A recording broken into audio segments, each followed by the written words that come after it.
चंद्रमा की चांदनी, तारों की छाव, गुरुदेव आए हैं सूर्योदय के साथ।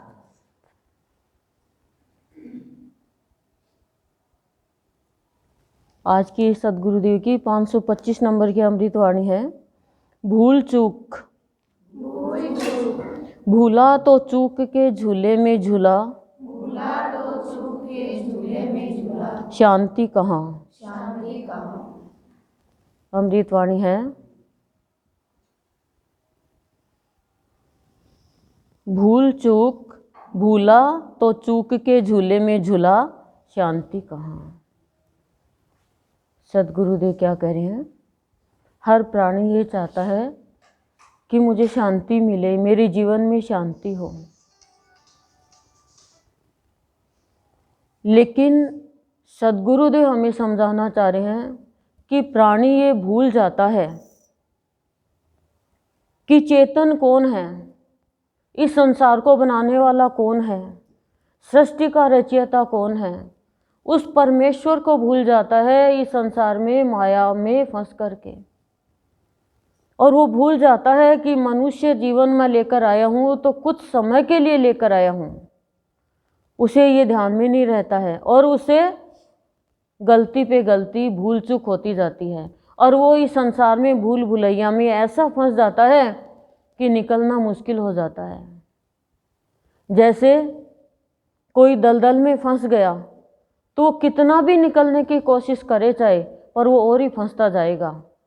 पर यदि वो किसी को अपना हाथ पकड़ा दे तो वो खींचकर निकाल सकता है। उसी तरह से हम इस संसार में आकर के हम सोच रहे हैं कि बहुत अच्छा जीवन व्यतीत कर रहे हैं, लेकिन अंत समय में हमें पता चलेगा कि हमने ये जीवन व्यर्थ गंवा दिया। क्यों? क्योंकि जिस काम के लिए आए थे वो काम हमने नहीं किया। हमने मिठाई खूब खाई, नमकीन भी खूब खाई, खूब अच्छी अच्छी चीज़ें खाई, लेकिन सब्जी रोटी जब तक नहीं खाई रंगत नहीं आएगी। उसी तरह से हम भक्ति कर रहे हैं, बहुत भक्ति करते हैं लोग, कर्म कांड में बहुत फंसे हुए हैं, इतने देवी देवताओं की पूजा करते हैं, मंदिर भी जाते हैं, मस्जिद भी जाते हैं, गुरुद्वारे में भी जाते हैं।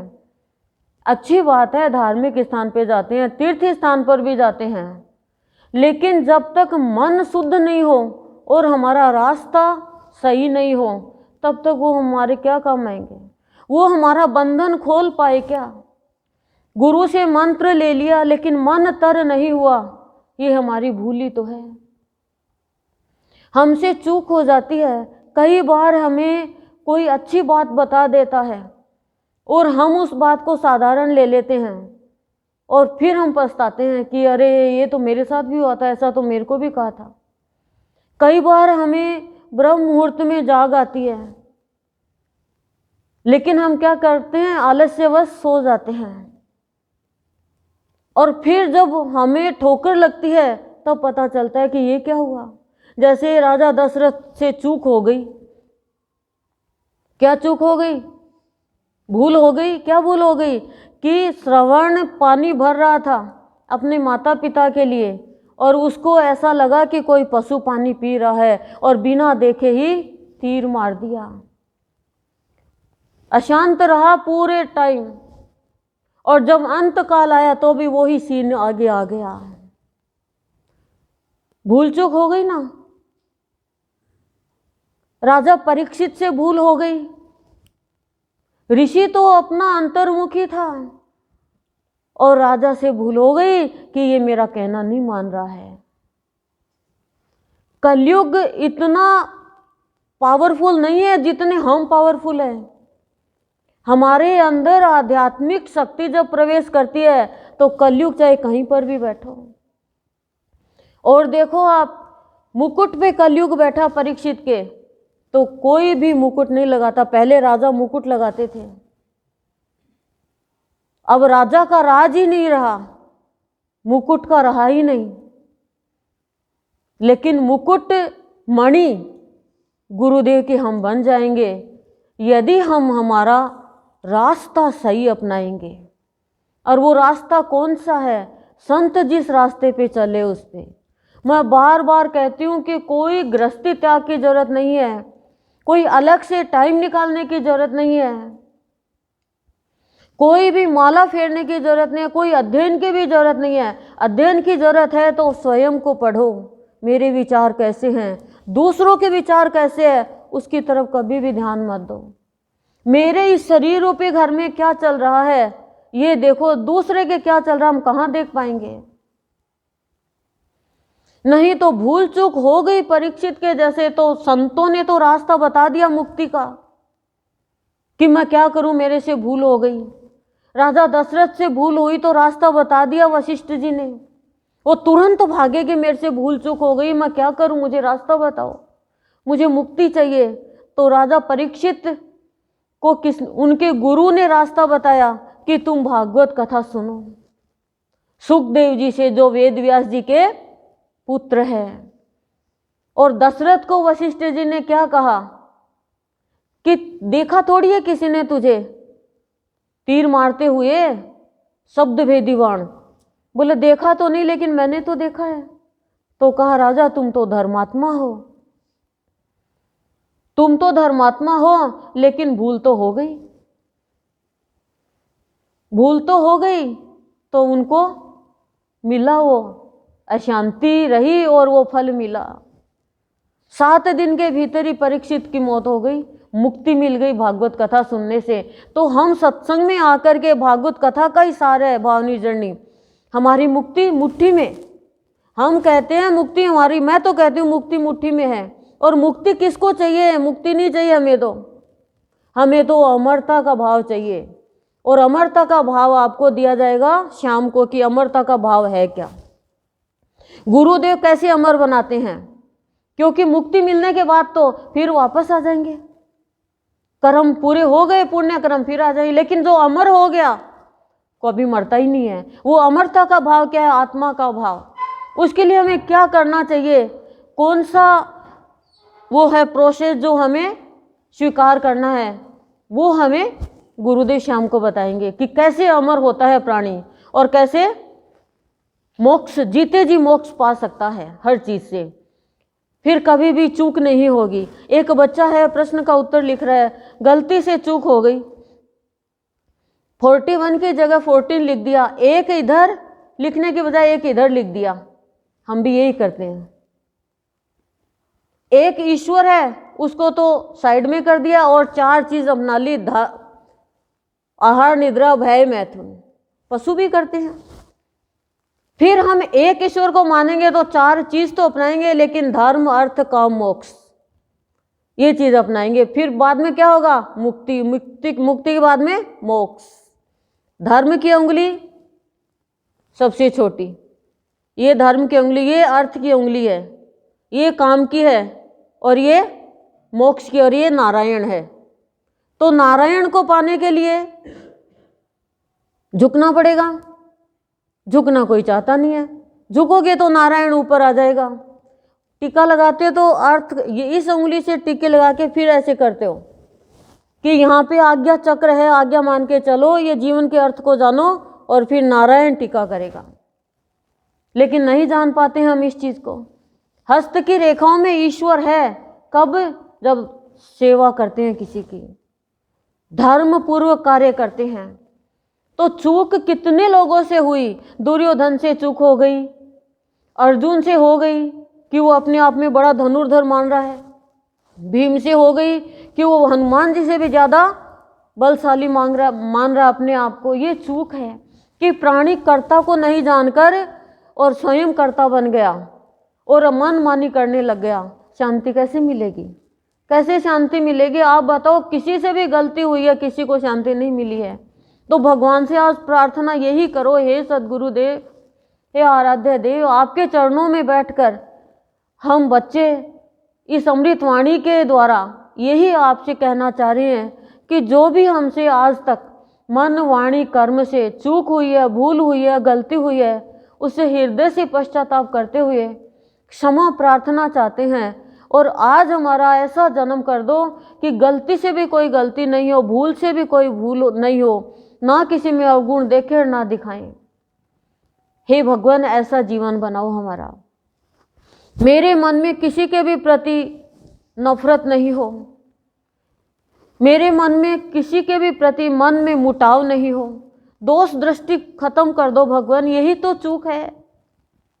क्यों हम किसी में गलती देखें? यानी हमारे अंदर दो दृष्टि में गलतियां हैं, तब हम दूसरे में गलती देखते हैं।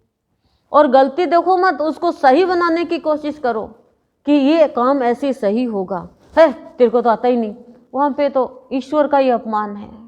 और हमने भी किया है, बहुत चूक हुई है, कहीं न कहीं चूक हुई है, तभी तो अभी तक ईश्वरीय शक्ति रोम रोम में प्रवेश नहीं कर पाई, तभी तो इतने लेट भगवान मिले। प्रहलाद को तो छोटे से में मिल गए, ध्रुव को तो छोटे से में मिल गए, मीरा को तो छोटे से में मिल गए, लेकिन हमें इतनी उम्र निकलने के बाद में मिले। तो हमसे कोई तो चूक हुई है, कोई तो कर्म खराब हुआ है कर्मेंद्रियों से, इंद्रियों से, या हम ऐसे रास्ते पे चल गए या कुसंग में चले गए होंगे कि हम जान ही नहीं पाए इस जीवन के महत्व को। ये जीवन कितना सुंदर है, 84 लाख योनियों के बाद में जीवन मिला है, फिर भी भूल चूक होती जाती है और अवसर को चूक जाते हैं।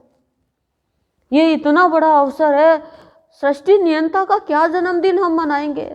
वो हमारा जन्मदिन मना रहा है, हमारा नया जन्म कर रहा है, हमारे दीनहीन भाव ले रहा है। कौन लेगा? लोग कहते हैं हमें ब्रह्म ज्ञान है और शनिवार को काला कपड़ा देते हैं। लोग कहते हैं हमारे सारे सुख है और शनिवार वाले को सोना दान देते हैं, तेल देते हैं। अरे तुम ब्रह्मी हो तो फिर तो कोई दुख कष्ट हो ही नहीं सकता, क्योंकि हमने सिर्फ मंत्र लिया है, मन तर नहीं हुआ हमारा। तो हमसे कोई भी गलती, कोई भी भूल, कोई भी चूक होती है तो शांति नहीं मिलती है, और हम भूल जाते हैं कि सब कुछ बनाने वाला, प्रकृति बनाने वाला, 5 तत्व बनाने वाला, नदी, झरने, पर्वत, सागर सब बनाने वाला जो है, और जो शंख चक्र गदा पद्मधारी है, वो हमारे अपने हैं। उनको हम कोटि कोटि प्रणाम करें। दुर्वासा ऋषि से चूक हुई थी। क्या किया था दुर्वासा ऋषि ने? भक्त अम्बरीश ने 11 की थी, और 12 के दिन वो करते हैं 11, मुंह में कुछ खाते हैं, क्या करते हैं? हाँ, परायण। तो परायण, उसमें दुर्वासा ऋषि को लेट हो गई आने में, तो उसने सोचा समय निकल रहा है, एक फिक्स समय होता होगा, तो उन्होंने एक तुलसी दल मुंह पे ले लिया कि परायण कर लूं। अनाज नहीं खाया। दुर्वासा ऋषि है, गुस्सा आ गया। क्रोध आना ही तो भूल चूक है ना। अब ऋषि ने क्या किया?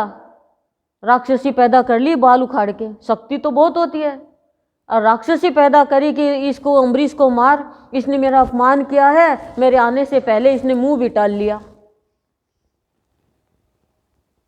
अब अम्बरीश तो विष्णु का भक्त, विष्णु भगवान ने सोचा अरे ये क्या कर रहा है ऋषि, यदि मेरे भक्त का नुकसान हो गया तो मेरी तो सारी इज्जत की झंडी उड़ जाएगी।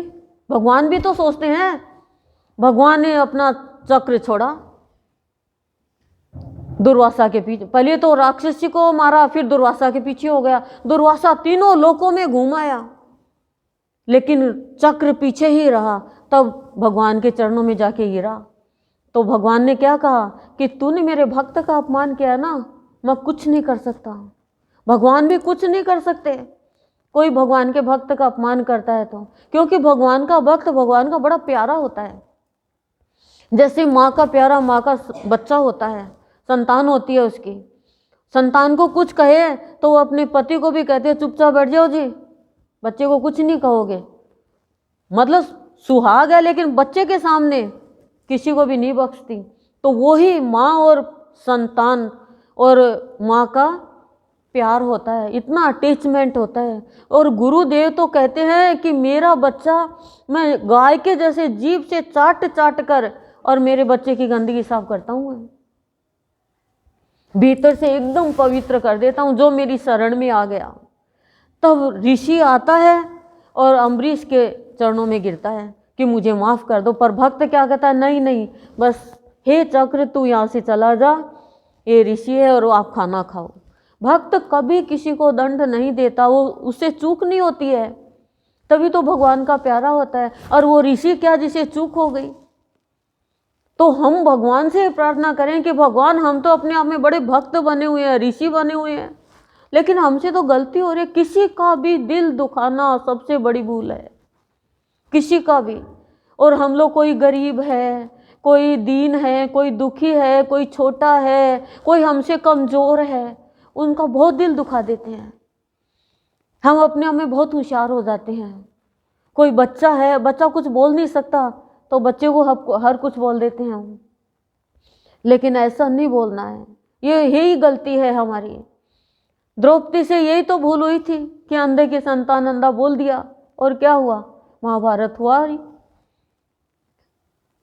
ही ना। दुर्योधन भूल गया कि सबका कर्ता भगवान है, चूक हो गई उससे।